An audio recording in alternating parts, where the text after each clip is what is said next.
Hello friends, welcome to my channel. मैं हूं बीना, स्वागत करती हूं आपका अपने चैनल में। आज की जो लाइफ स्टाइल है उसमें व्यक्ति को खुशी तो कम और तनाव बहुत ज़्यादा मिलता है। तनाव से हर व्यक्ति इतना ज़्यादा परेशान है, इतना ज़्यादा ग्रस्त है, व्यक्ति को अपने आप खुद नहीं पता चल पाता कि वो तनाव में है, डिप्रेशन में है। आज की लाइफ स्टाइल ऐसी है कि लोग भाग दौड़ की ज़िंदगी पे अपने आप पर ध्यान बिल्कुल नहीं दे पाते हैं और वो ये बिल्कुल नहीं समझ पाते हैं कि वो डिप्रेशन में है। तनाव और डिप्रेशन हमारे मन से संबंधित रोग है। हमारे मन पर इसका बहुत ज़्यादा प्रभाव पड़ता है। अगर हम तनाव में होते हैं तो इसका प्रभाव हमारी पूरी लाइफ स्टाइल पे पड़ता है, हमारे पूरे व्यक्तित्व पर पहचाने कि हम तनाव में हैं या हमारे घर में कोई ऐसा व्यक्ति है जो तनाव में है, वो परेशान है। इन चीज़ों को पहचानना बहुत मुश्किल हो जाता है। अगर हम खुद तनाव में हैं तो ये हम खुद नहीं पता कर पाते हैं, उसका आकलन हम बिल्कुल नहीं कर पाते हैं कि हम मानसिक परेशानियों से गुजर रहे हैं, हम डिप्रेशन में हैं, या हमारे परिवार में या हमारे कोई जानने वाला या मित्र या पड़ोसी तनाव में है। इसको पता लगाना बहुत मुश्किल होता है। तो आज इसी टॉपिक पे मैं बात करूंगी। अगर आप मेरे चैनल पर नए हैं और चैनल को सब्सक्राइब नहीं किया है तो प्लीज़ चैनल को सब्सक्राइब कर लें, जिससे आने वाली वीडियोज़ की नोटिफिकेशन आप लोग को मिलती रहे। तो आती हूँ अपने टॉपिक पे। सबसे बड़ी बात है कि व्यक्ति में तनाव का और डिप्रेशन का जो भाव होता है वो बिल्कुल पता नहीं चल पाता है। व्यक्ति खुद नहीं आकलन कर पाता है कि हम तनाव में हैं या हमारे घर में कोई व्यक्ति है या हमारा कोई मित्र है वो तनाव में है। इसको जानना बहुत ज़रूरी है, क्योंकि आज जब हम पेपर उठाकर देखते हैं शायद ही कोई ऐसा दिन होता हो जिसमें ये ना आता हो कि किसी व्यक्ति ने, किसी महिला ने, किसी बच्चे ने या टीनेजर्स ने खुदकुशी कर ली।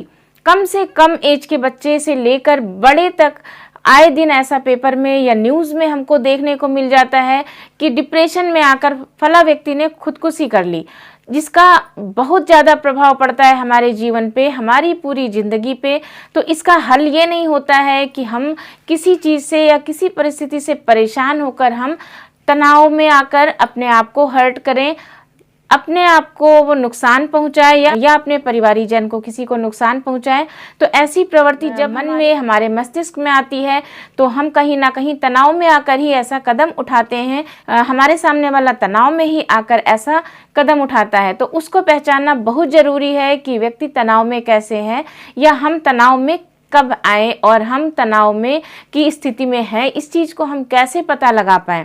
नॉर्मली होता है गुस्सा आना जब हम किसी कार्य को करते हैं और कार्य को करने का जो दबाव होता है, प्रेशर होता है कि हमको इस टाइम के भीतर ये काम पूरा करना है, तो उतना तनाव हमारे व्यक्तित्व में शामिल होता है। जब हम किसी काम को लेकर ज़्यादा आसक्त होते हैं कि इस काम को हमें इतने टाइम लिमिट में ही पूरा करना है और उस काम को जब तक नहीं हम कर पाते हैं तब तक हम परेशान रहते हैं। तो ये हमारी दैनिक प्रक्रिया में शामिल होता है। इतना डिप्रेशन, इतना तनाव हमारी जीवन में होता ही होता है। लेकिन जब यही तनाव हमें छोटे छोटे कार्यों को करने के लिए हमारा माइंड, हमारा दिमाग हमको रोकता है, ये काम हम नहीं कर सकते या इस काम को करने में हम असमर्थ हैं, या बहुत सी ऐसी चीज़ें हैं जिस चीज़ को हम अपना एक मुद्दा बना लेते हैं और दिमाग में बैठा लेते हैं कि हम कुछ नहीं कर सकते, हमारे में ऐसी क्षमता नहीं है कि ये काम हम कर सकते हैं, या हम बहुत ज़्यादा परेशान हैं, इतनी परेशानियाँ हमारे ऊपर आ गई हैं, इतना कोई परेशान नहीं जितना हम परेशान। ऐसी चीज़ें अगर दिमाग में आ जाती हैं तो वो दिमाग में बैठ जाती हैं और ये जब बहुत ज़्यादा टाइम तक हमारे दिमाग में बनी रहती हैं तो हम अवसाद से, डिप्रेशन से ग्रसित हो जाते हैं। डिप्रेशन हमारे दिमाग में घर कर लेता है और निकलना बहुत मुश्किल हो जाता है। छोटी छोटी बातों पर उसको गुस्सा आना, भड़क उठना, बहुत ज़्यादा चिल्लाना या अपने आप को चोट पहुंचाना, जब ऐसी स्थिति में आ जाता है तो वो आपको समझना चाहिए तनाव में है या हमारे साथ ऐसी स्थिति आ रही है तो हम कहीं ना कहीं तनाव में हैं। किसी कार्य को करने में, जो हमको कार्य अच्छा लगता था, उसी कार्य को करने में जब अरुचि होती है, काम हम नहीं सही से कर पाते हैं, या कोई बंदा हमारे सामने वाला बहुत अच्छा परफॉर्म करता था या बहुत अच्छा अगर सिंगर है तो बहुत अच्छा गाता था, या अगर बहुत अच्छा आर्टिस्ट है तो बहुत अच्छी आर्ट करता था, लेकिन अब उस चीज़ों से वो दूर होता जा रहा है, उस चीज़ को ध्यान लगा कर नहीं कर पा रहा है, या हमारे में अगर ऐसी चीज़ें हैं तो हम अगर उसी कार्य को नहीं अच्छे से कर पा रहे हैं, हम लोगों से दूर हो रहे हैं, हम अपने फ्रेंड सर्कल से, अपने परिवार से अगर हम दूर हो रहे हैं, अकेलापन हमको अच्छा लग रहा है, या हमारे सामने वाले को, हमारा कोई फ्रेंड है या हमारा कोई घर का व्यक्ति है, अगर इस चीज़ में इस ऐसी परिस्थिति से गुजर रहा है तो आपको ये समझना चाहिए कहीं ना कहीं उसको तनाव है, वो तनाव की स्थिति में आ रहा है, वो डिप्रेस हो रहा है। डिप्रेशन छोटी छोटी चीज़ों से होता हुआ बड़ा आकार ले लेता है और फिर वो अवसाद की स्थिति, डिप्रेशन की स्थिति हमारे दिमाग में बहुत ज़्यादा हो जाती है। तो फिर हम कोई आक्रामक कदम उठाना शुरू कर देते हैं, अपने आप को हर्ट करना या अपने सामने वाले को हर्ट करना, ऐसी चीज़ें हमारे दिमाग में आना शुरू हो जाती हैं और हम करने लगते हैं, समाज से दूर हो जाते हैं, छोटी छोटी बातों पे मारने मरने की चीज़ें आने लगती हैं। सुसाइड करने के जो ख्याल आते हैं वो इसी चीज़ से आते हैं जब व्यक्ति डिप्रेशन में हो जाता है। तो इसको समझना बहुत ज़रूरी है। डिप्रेशन बहुत सी चीज़ों के कारण होता है। आज की जो परिस्थिति है उसमें देखते हैं ज़्यादातर डिप्रेशन फाइनेंशियल प्रॉब्लम, आर्थिक स्थिति ऐसी हो जाती है कि उसमें परेशान होकर व्यक्ति जैसे बहुत ज़्यादा कर्ज हो गया।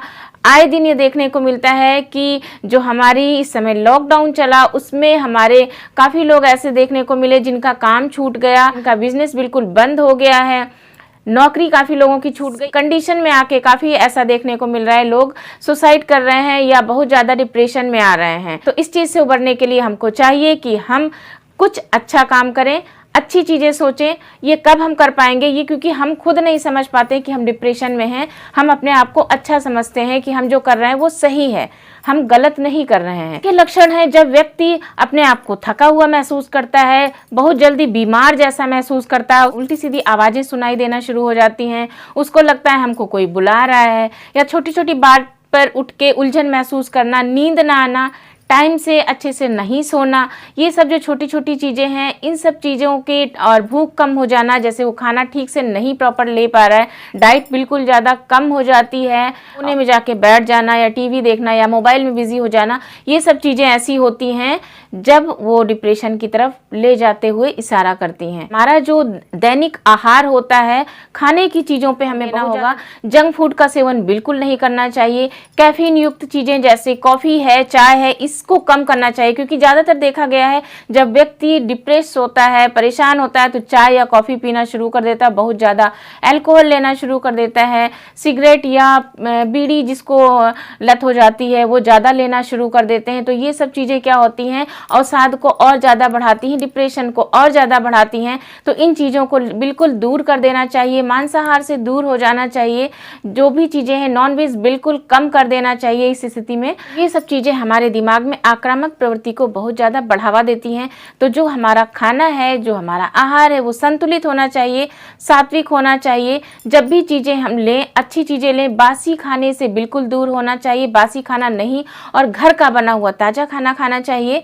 टमाटर का सेवन बहुत ज़्यादा अच्छा होता है इस कंडीशन में, जब हमको लगता है कि हम परेशान हैं, थके हुए हैं, तो इस चीज़ में अगर टमाटर का जो सूप होता है, टमाटर के सूप को ज़्यादातर अपनी दिनचर्या में शामिल करें। 4 से 6 काजू को पीस कर दूध के साथ में सोते समय लेना बहुत ज़रूरी होता है। ये हमारे माइंड को व्यवस्थित करता है, हमारे माइंड को सक्रिय करता है। 4 से 5 बेर को लें और उसमें से बीज निकाल दें और उसमें आधी जायफल को पीस कर अच्छे से उसका पेस्ट बनाकर सुबह शाम लेने से ज़्यादा फायदा करता है। इसका सेवन जरूर करना चाहिए आपको, या आपके फैमिली में अगर किसी को ऐसा दिख रहा है तो जरूर इसका सेवन करें। 1 चम्मच ब्राह्मी और 1 चम्मच अश्वगंधा के पाउडर को अच्छे से मिलाकर और सुबह शाम पीने से बहुत ज़्यादा फायदा करता है।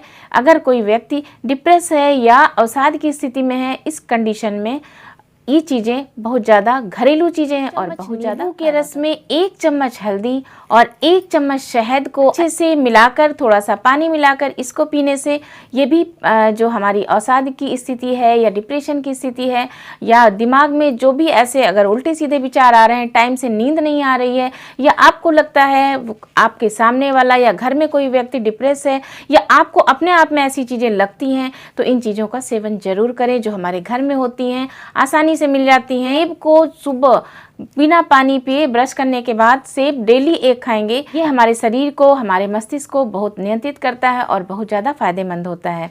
इलायची पाउडर जो होता है ये हमारे माइंड के लिए, हमारे जो फ्रेशनेस होती है, अपने आप को रिफ्रेशमेंट करता है।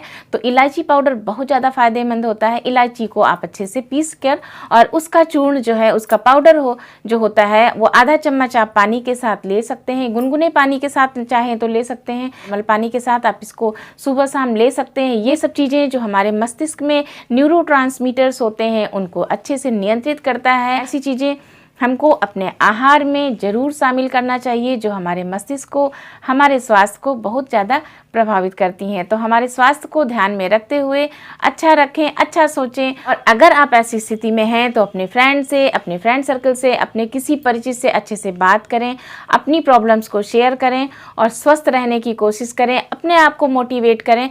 किसी चीज़ का हल अपने आप को ख़त्म कर लेना, अपने आप को नुकसान पहुंचाना या अपने सामने वाले को परेशान करना या उसको नुकसान पहुंचाना, इसका हल नहीं होता है। अगर आपके परिवार में ऐसा कोई व्यक्ति है तो उसके लक्षणों को पहचानें, और यदि आप में ऐसी कोई परेशानी है तो आप अपने उन लक्षणों को पहचानें और इसका सुझाव या उपाय करें। आशा करती हूँ हमारे बताए हुए सुझाव आपको अच्छे लगे होंगे। तो प्लीज़ वीडियो को लाइक करें और शेयर करें। Thank you, thanks for watching.